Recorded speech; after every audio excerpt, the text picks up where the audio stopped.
বাংলার প্রাকৃতিক সৌন্দর্য বড়ই মনোমুগ্ধকর। এখানে বর্ষাকালে সুন্দর রূপ ধারণ করে, যে রূপ দেখে বিদেশিরা, পর্যটকরা পাগল প্রায় হয়ে যায়। তাই তারা ছুটে আসে বাংলার বুকে, বাংলার বর্ষা, বাংলার প্রাকৃতিক রূপ মাধুর্য দেখার জন্য। এখানে বর্ষাকালে শাপলা ফুল ফোটে এবং গ্রামগুলো তখন দ্বীপের মতো মনে হয় যেন ছোট ছোট দ্বীপ সাগরের মধ্যে ভেসে ভেসে আসে। এক অপরূপ সৌন্দর্য ধারণ করে এই গ্রামগুলো তখন। বর্ষার জল যখন চারিদিকে থই থই করে, তখন এই দ্বীপগুলোর মতো বাড়ি মনে হয় যেন এক অপরূপ লীলাভূমি। এখানে একবার আসলে আনন্দে মন মেতে ওঠে। এই বর্ষাকালে ছোট ছোট ছেলেমেয়েরা নৌকায় ভ্রমণ করতে পছন্দ করে। তাদের এই রূপ মাধুর্য মনকে পাগল করে দেয়। তাই ছোট ছোট ছেলেমেয়েরা এখানে ঘুরে ঘুরে অবলোকন করে প্রাকৃতিক সৌন্দর্য।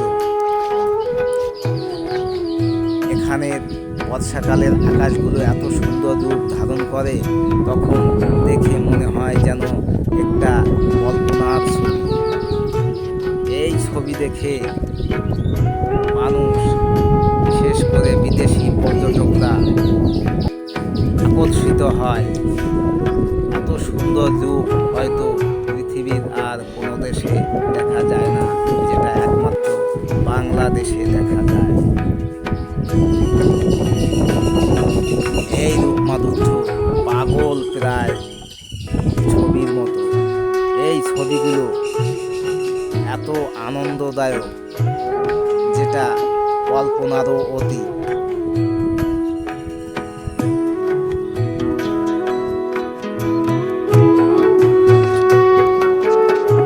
সুন্দর বাংলার এই বর্ষাকাল, কৃষকেরা সারি বেঁধে পাট, অর্থাৎ বাংলার সোনালি আঁশ, পাট কেটে কেটে রাখে। এই পাট চাক দিতে হয়, অর্থাৎ পচন ধরাতে হয়। তার জন্য এই বর্ষাকালে এই পাটগুলো সারিবদ্ধ করে রাখতে হয় এবং বিভিন্ন কচুরিপানা বা অন্য কিছু দিয়ে ঢেকে এই পাট মাটি বা পানির তলে রেখে পচাতে হয়। তারপর বেছে বেছে এই সোনালি আঁশ তৈরি করতে হয়। মনোমুগ্ধকর এই পাট চাষের দৃশ্য। যারা পৃথিবীর বুকে অনেকে এই সোনালি আঁশ ব্যবহার করে, তারা হয়তো জানে না যে এই সোনালি আঁশকে সোনার রং করতে কৃষকের কত পরিশ্রম করতে হয়। তাদের পায়ে